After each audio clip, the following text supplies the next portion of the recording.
Hi friends, and welcome back. So today we're going to start at the very beginning of music theory and talk about things like music notation and the rules pertaining to it.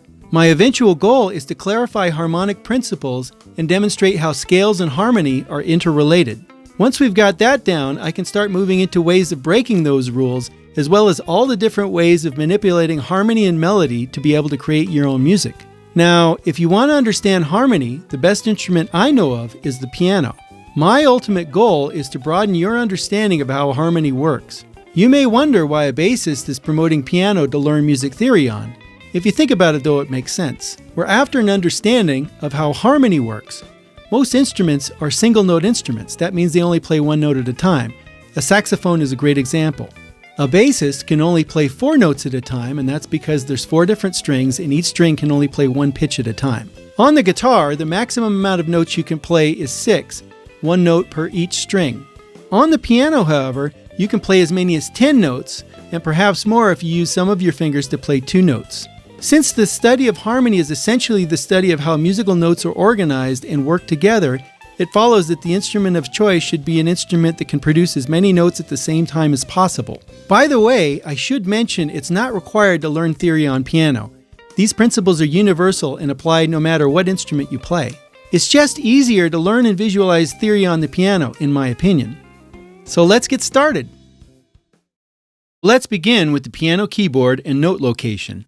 Here's a photograph of the piano keyboard. Each white and black key on the keyboard plays a unique musical tone or sound. The leftmost key on the keyboard plays the lowest tone, and each subsequent ascending key to the right plays higher and higher tones until the rightmost key on the keyboard is reached, which plays the highest tone. Pitch is a specific description of the highness or lowness of a tone.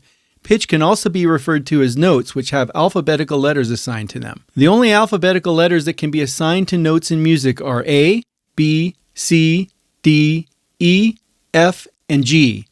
There is no H, for example. A musical note is the arbitrary agreed-upon name assigned to a specific pitch. Incidentally, you'll find that many authors and musicians will use the terms tone, pitch, and note interchangeably. A full-size piano like this one pictured has 88 keys with the musical note A assigned to the leftmost key and the note C assigned to the rightmost key. Starting from the leftmost A on the keyboard, these letter names repeat alphabetically from A to G on the white keys only in an ascending pattern up the keyboard. So, for example, this is A, B, C, D, E, F, G, and then you're back at A. Several keys on the keyboard are assigned the same letter name, but these are separated by distances known as octaves. As you may recall from the first episode, going up an octave from a pitch doubles its frequency, while going down an octave from a pitch halves its frequency. There are 7 octaves on the piano. 1 octave can be determined by ascending or descending 12 keys, both black and white, from any chosen note until you arrive at a key that shares the same letter name as the key you started from. So, for example, if I start on A and count up 12 keys, 1, 2, 3, 4, 5, 6, 7, 8, 9, 10, 11, 12, there's an A an octave above the other A. So if I start on the same A and go down 12 keys, 1, 2, 3, 4, 5, 6, 7, 8, 9, 10, 11, and 12, this A is 1 octave below this A. Notes contained within the span of an octave from a bottom note up to the note just before the next octave are said to be within the same octave register. This picture shows what 1 octave looks like on the piano keyboard. These octaves are often referred to with number names. So, for example, this is C1, this is C2, this is C3, this is C4, this is C5, this is C6, this is C7, and this is C8. C4 is often referred to as middle C because it's in the middle of the keyboard. As I said before, notes contained within the span of an octave from a bottom note up to the note just before the next octave are said to be within the same octave register. So if this is C4, this is D4, E4, F4, G4, A4, B4, and then this becomes C5. In a similar fashion, if this is C4, this is B3, A3, G3, F3, and so forth. And as said before, these octaves repeat up the keyboard. So for example, if this is C1, this is D1, D2, D3, D4, D5, D6, and D7. Here's a picture of the keyboard again, this time with the letter names written on each key, the octaves from each C to an adjacent C demarked by a black line, and each key's corresponding location written in conventional music notation. Note where the middle C is in conventional notation. The middle C here refers to the C note that is closest to the center point of the keyboard. Notice that every C on the keyboard can be located by looking for a white key found immediately to the left of two black keys. So for example, a white key next to two black keys to the left. Here's two black keys again. There's C, two black keys, a grouping of two black keys that is, C, and so forth. If you have a smaller size keyboard, find the C closest to the middle of it. This note will be middle C and all the other notes are in reference to it. So at this point, we should talk about music notation, also referred to as standard notation. A staff is a group of 5 equally spaced horizontal lines and 4 horizontal spaces in between those lines. It's used to direct the music reader to the exact pitch or pitches desired by the composer. The notation of music on staves, the plural name for staffs, has allowed us to not only perform music written hundreds of years ago, such as Mozart, but also serves as a data storage system for composers and songwriters. It also serves as a means for sight readers to instantly perform your music without rehearsals or recordings to listen to. A measure is denoted by the space between two vertical lines known as bar lines through the staff and is a way to logically group notes according to the natural pulse or rhythm of a particular song or piece. So, for example, here's a bar line, here's a bar line, and here's a bar line. The first measure on a staff is the exception, as it may not contain a vertical line on its left margin. The pulse is typically what you would tap your foot to. Most popular songs, for example, have a natural rhythm of 4 pulses per measure, while some songs have a natural rhythm of 3 pulses per measure, such as a waltz. The example below shows 3 measures, 1, 2, 3. Notice again how the first measure does not have a vertical line, bar line, on its left margin. Bar lines are omitted from the left margin. Ties are a way of connecting two of the same notes and are a way of increasing the duration of a note. Ties can be used across 2 or more measures, as is demonstrated here. In this example, the tie connects 2 notes of equal rhythmic value, thereby doubling the duration of the single note in the first measure. Music notation primarily concerns itself with pitch and duration, but since the focus here is harmony, I'm going to come back to duration at a later point. For those of you looking to get a head start on a more in-depth study of rhythm and duration, please check out my free book on reading rhythms called Practical Rhythmic Sight Reading, found at this link.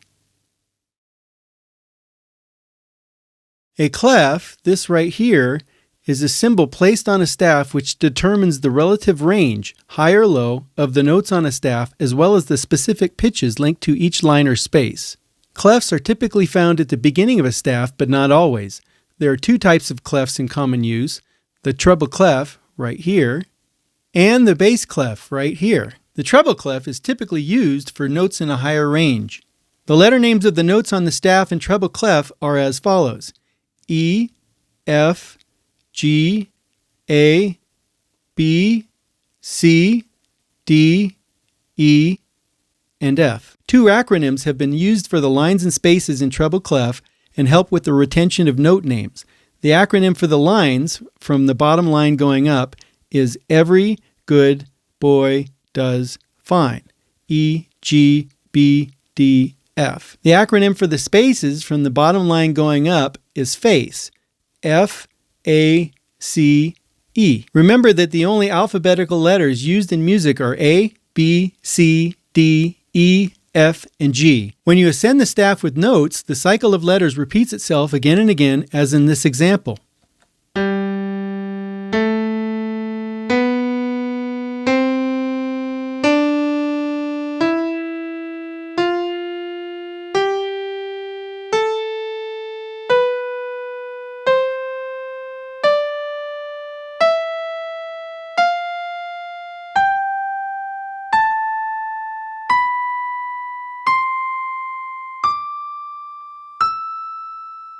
You may have noticed the lines written above and below the staff. These lines are called ledger lines and are basically a way of extending the staff both down and up. Also, observe in this example that there are 3 Gs, as well as more than one of other notes too. The first G is 2 ledger lines and a space below the staff.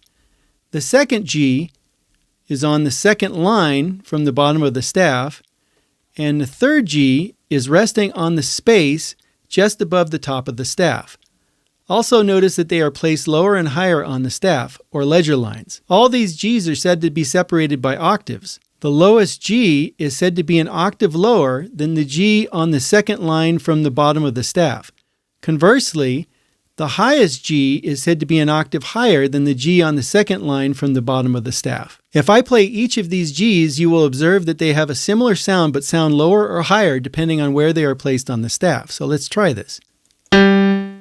There's the low G, there's the middle G, and there's the high G. Contrary to the treble clef, the bass clef is typically used for notes in a lower range.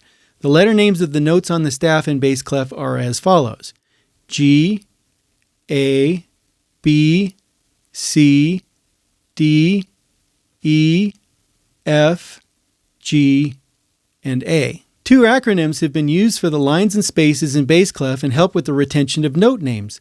The acronym for the lines from the bottom line going up is good, boys, do, fine, always, or G, B, D, F, A.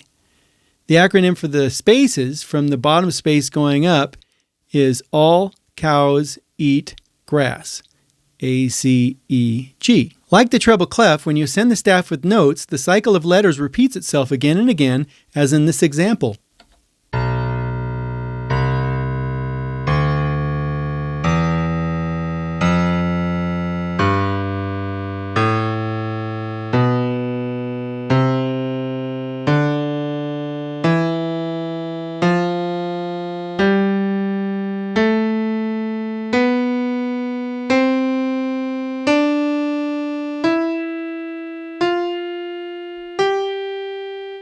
There are other clefs besides the treble and bass clefs. The tenor and alto clefs are also used, particularly with instruments whose comfortable frequency range sits either too high or too low for the treble or bass clef.